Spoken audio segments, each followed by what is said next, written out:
大家好，本期比特币视频来聊一聊，比特币过年一直暴涨，手上多头的利润是非常的刺激，包括以太坊之前做多的一些利润。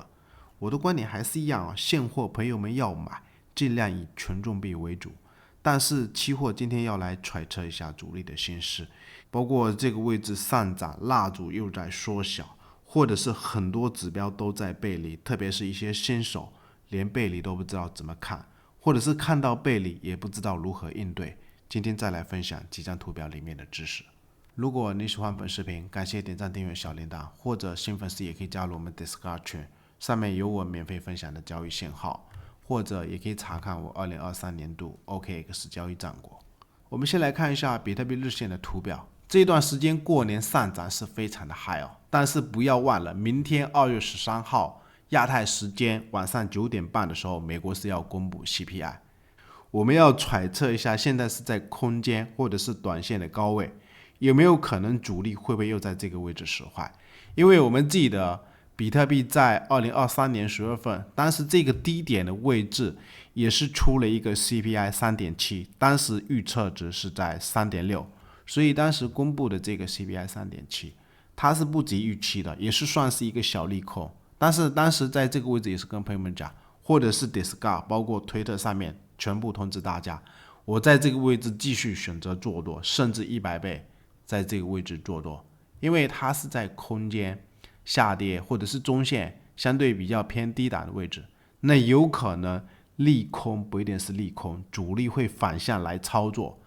很多散户看到的利空，它就涨成这样子，或者是前面ETF 在这个高点位置，1月11号，美国现货 ETF 上市，也是跟朋友们讲，你要看空间，空间涨了接近1倍的高档的位置，这么大的一个利好，不一定是利好，甚至在高点的位置，跟朋友们讲，有可能比特币会下跌超过$10,000。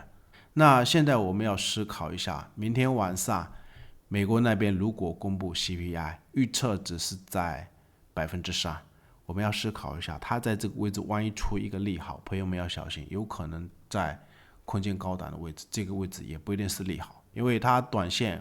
的 K 棒形态，或者是包括一些技术图表指标，等下再来跟大家讲。我感觉在这个位置是不适合操作。然后我们来看一下数据啊，也就是2月13号亚太时间晚上9点半的时候，我们去跟踪一下这一个美国的 CPI。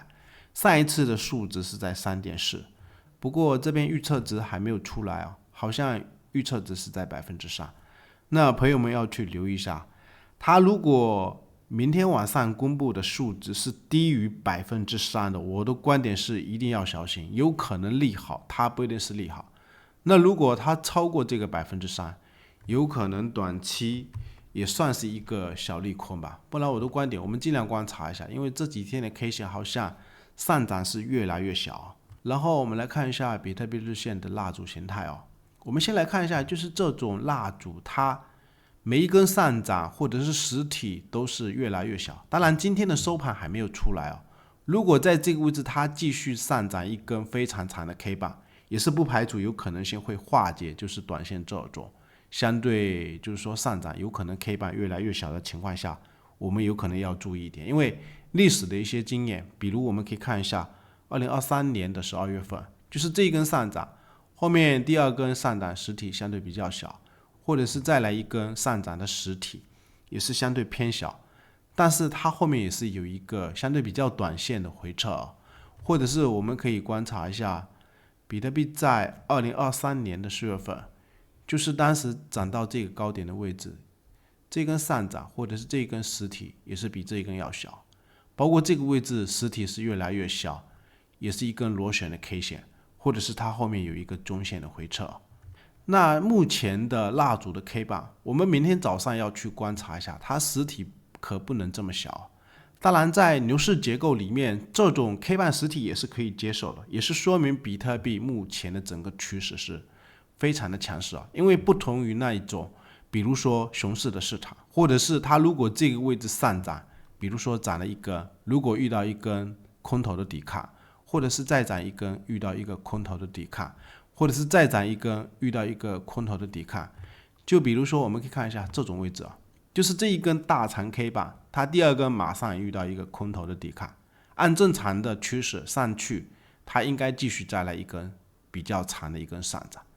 所以目前的位置也不是说比特币有可能这个位置就非常的弱势，或者是要直接这样子崩盘。